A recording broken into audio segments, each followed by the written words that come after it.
I'm Melisa Idris. Welcome to The Future is Female. This is the show where we find the extraordinary in every woman. I'm delighted to introduce my guest today, Puteri Sofia Amirnuddin, who is Acting Head of Innovation and Learning Experience for Taylor's Digital at Taylor's University. She is a law lecturer turned digital education strategist, and her signature work includes creating LAWleyPop, which is a gamified platform that allows students to practice answering legal problems or legal questions interactively. In 2020, it was shortlisted as the top 12% of innovators around the globe, and in the top 5 of the learning assessment category for the Wharton-QS Reimagine Education Awards, which is essentially the Oscars of education. I'm delighted to have her on the show. Sophia, welcome. Hello, thank you so much, Melisa. What an accomplishment you've had in your career. I'm curious to know how it all started, the journey that you've been on, because you've worked at this really interesting intersection of law, education, and now digital strategy. So when you think about all the separate sectors you've worked in, what's the connecting through line of your career? How would you describe your journey? I would say for anyone who read law, they of course aspire to become a lawyer the moment they have graduated. I think parents also would like to see their children who studied law to become a lawyer. Yeah. So 12 years ago, I was at a cross path, reflecting on the journey, what I want to be ahead in the future. And at that point in time, I had this thought, I would like to change on how legal education is being delivered. So I told myself I'm going to probably spend 2 years, but that 2 years now have become 12 years. In order to make change. Well, time flies when you're having fun. Correct, exactly. So that's where I embarked into the academia because of my passion to change how legal education is being delivered. So I've witnessed the transition in terms of education, learners, they were evolving using digital tools. Now we can see how it's integrated into our daily lives. Okay, if I may ask you to, I guess, describe your work to someone who's not in academia, not in tech. What exactly is it that you do, and what problem are you trying to solve? When you say that you're trying to change the way legal education is delivered, what was not working before, and what were you hoping to achieve? For me back then, because I was teaching law modules, I realized the way that law modules reflects about the same on how it was being delivered about 100 years ago. Oh my gosh, it hasn't changed in decades. Yes, it's about students need to memorize the legal provisions, the cases. So I want to make law to become more enriching, more intriguing, more interactive. So I experimented a lot using digital technology, digital tools. Some situation I failed, so I get feedback from students how I can improve further. So the success stories are able to share, so other women in academia are able to resonate and not afraid to experiment as well. Wow. How do the tools actually deepen legal understanding, if I may ask you? Why don't you tell us about LAWleyPop and maybe use that as an example about how it's helped or its role in legal education? So LAWleyPop was born out of pandemic when students are confined in their spaces at home. Okay. So I had to reimagine how legal education is to be delivered.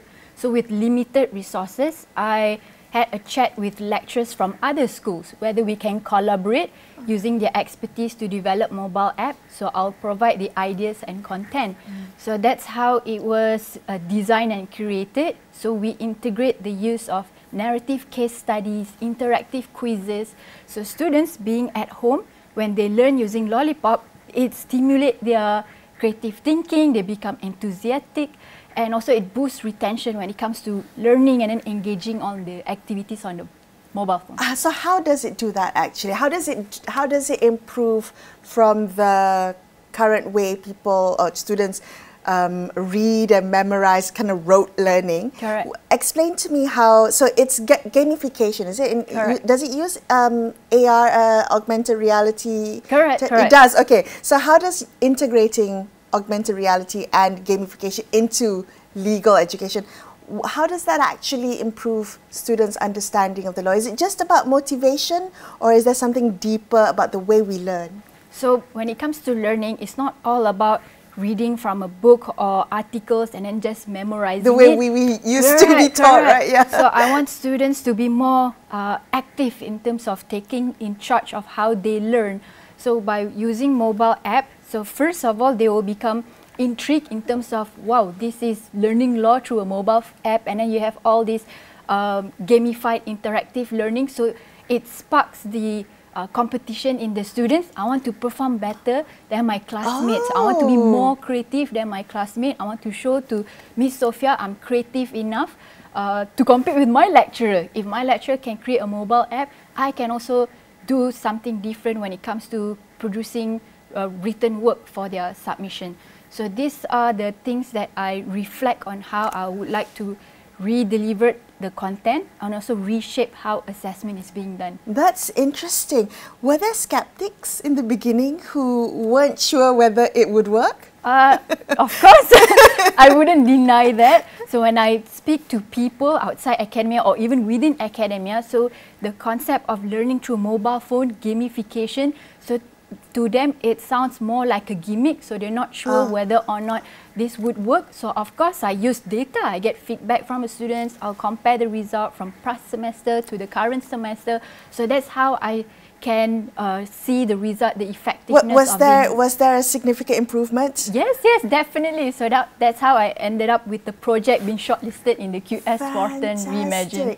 That is quite curious. So I would like to ask you what you think are the most common misconceptions about digital learning. I think that there are some people, maybe it could be generational, who think that this is not the way I was taught. So I struggle to think about a younger generation learning differently. Correct. In your role as a digital education strategist, have you, what's your kind of most common feedback and you think, oh, this is a huge misconception I need to correct? That online learning is easier than the conventional learning that takes place on campus. Okay. So there's a big misconception. So I believe the role from the education, the lecturer, is to advocate that no, learning online does not mean it's easier, because we follow the regulatory bodies, the proper requirements. So in terms of the assessment is designed, it is to tackle, to address the module learning outcome, program learning outcomes, program educational objectives. So it is done meticulously and very structured to ensure that when we produce graduates who embark on this online learning, they are as with the quality graduates learning on campus. You know, you talked about kind of rethinking assessment, and I'm curious to know, what does meaningful engagement look like in digital or online education, right? How do you know that it's working? Beyond the improved test results, how do we assess whether it's working? So when we develop the assessment, of course the assessment will need to be validated by another expert to ensure that whatever that the students are doing based on a particular module is reflecting of what the module learning outcome and what the industry wants. So from there, the students will prepare their assessments, submit it, grade it, and it will also be endorsed at the Board of Examiners and also presented at the external parties to re-look at the assessment, gauge the effectiveness. We also consult the industry panels from the industry, from the workforce. Also, we'll see this type of innovation actually works tally with what the industry are currently doing.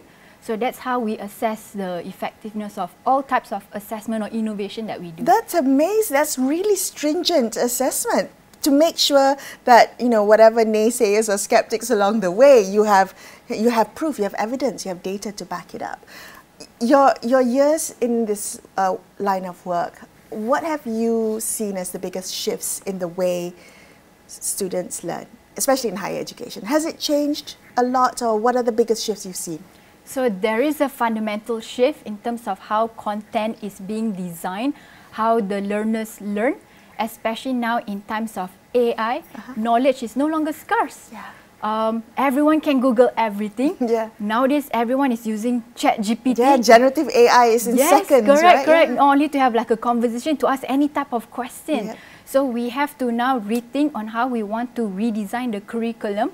We have to curate it, personalize it, to make sure that it fits with the demands of the current learners. And learners now, they are more demanding. They want something that is more personalized. They want something more that is flexible, something that they can learn at their own pace, at their own time.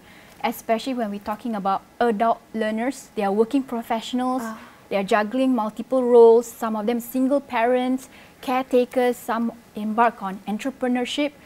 But at the end of the day, they still embrace the spirit of lifelong learning. Despite all of this role, I still want to learn. So that's how we need to shift in terms of the mindset that learners are no longer passive recipient of knowledge, that they bring experience, they bring their own thoughts, the way that they're thinking into the classroom. Fantastic. Do you think that the pace of change in Malaysian higher education is matching the needs, the evolving needs, the changing needs of no longer passive learning? I can see the education industry in Malaysia, especially at the higher tertiary level, they are making effort to keep abreast with all of these changes. You can see lectures publication using a lot of innovative teaching and learning. I attend conferences, meet up with other academics from other universities, so they showcase their project as well. So they are trying. So it's just that it requires time, because as the role of academic, they do quite a lot of things. Yes, the workload is significant. Correct, There's multiple things they need to do. But when we think about how quickly things need to change to adapt, are there institutional challenges when you try to innovate within academia? Academia has this reputation of being quite slow to change. To be honest with you, institutional inertia is real. It is because the academic has a deep-rooted structure and also tradition in order to ensure that the university operates following the compliance, following policies, the program standards.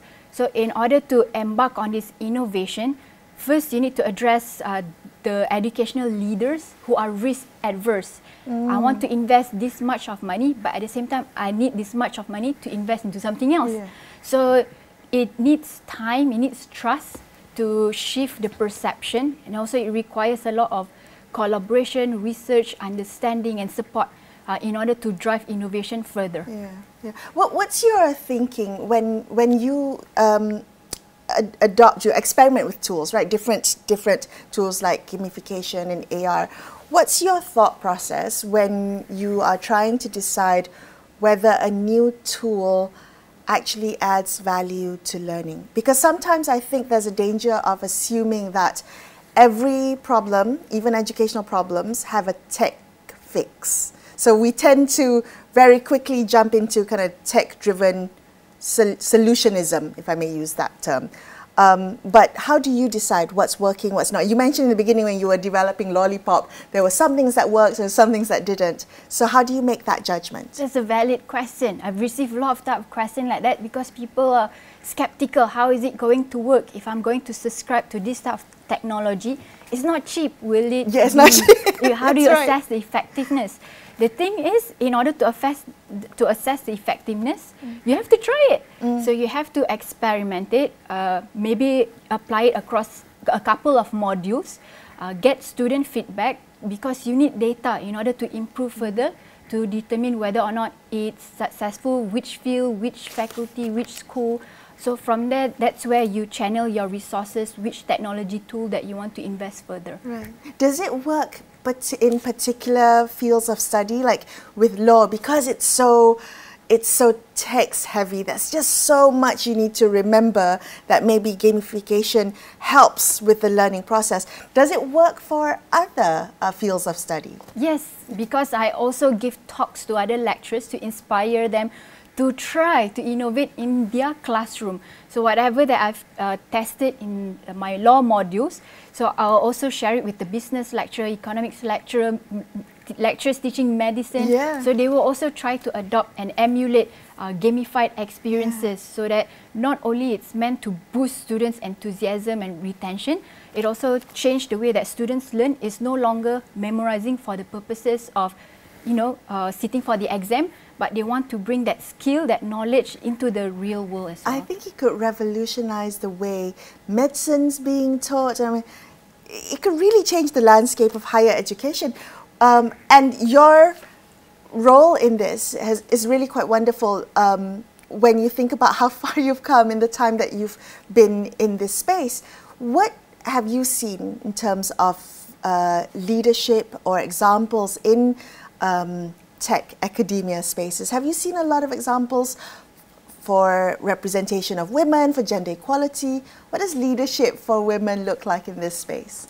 To me, when you're talking about tech leadership, especially when it comes to women, they are women that specializing in technology. So we also have a lot of academics trying to integrate technology into their learning as well.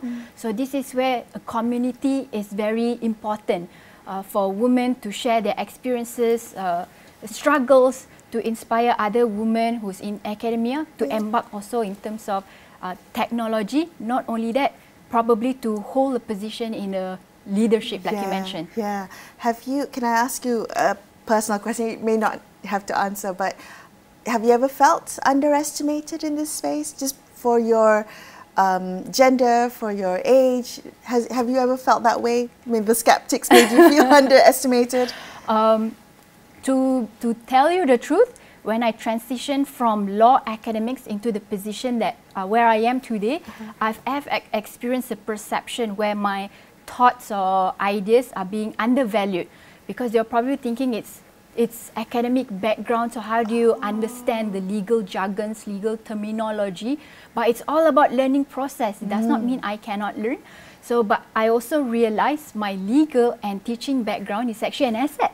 So I can anticipate tough questions, anticipate risks. I can also advocate for the voices of my colleagues who are academic, support team, students. So this is how we make a change, and I empower others to be bold, women in academic, to break barriers and also lead innovation in their field. Definitely. What is exciting you most right now about the field of digital education? Your face just lit up. I love that. I would say the rise of artificial intelligence. It is making a big difference in terms of how educators are teaching. It sparks ideas that nowadays when lecturers design their content, they need to treat learners as co-curators of the program as well. So by balancing what lecturers want to deliver, what student actually needs, bearing in mind that nowadays they can use ChatGPT in completing the assessment, why not we use generative AI as a tool where students can work together, where generative AI work as a learning companion. They can study together in order to improve their learning experiences. What does that look like in practice, Sophia? So nowadays we are also experimenting a lot in terms of using ChatGPT, how we're going to integrate in the online learning platform. So it can serve as a channel, like a 24-hour platform for students to ask any type of question, requires any assistance regarding a module. So it supports students' learning, especially when I oversee the online postgraduate programs. So learners learn at their own time, sometimes at 2 a.m. in the morning. They have questions, so they can ask all of these AI tools to support with their learning. How does that impact assessment of students' learning? I mean, I asked this question earlier before, but this is a real issue that many higher education bodies are struggling with, right? Because of the quick nature, the pace of change has been so remarkably quick that universities are struggling to understand, how do we assess the traditional ways of assessment just don't work anymore when ChatGPT is in play. Correct, because we have a lot of skeptics when it comes to online programs, whether or not it works, because students can use ChatGPT to produce answers. But again, we have to rethink on how we're going to deliver this content. Rethink in terms of how we shape the assessment. It's no longer textbooks based. Lecturers need to craft assessment questions that really spark their thinking, where they know they cannot copy from textbooks, they cannot use ChatGPT because it requires a lot of analytical thinking based on a specific case studies.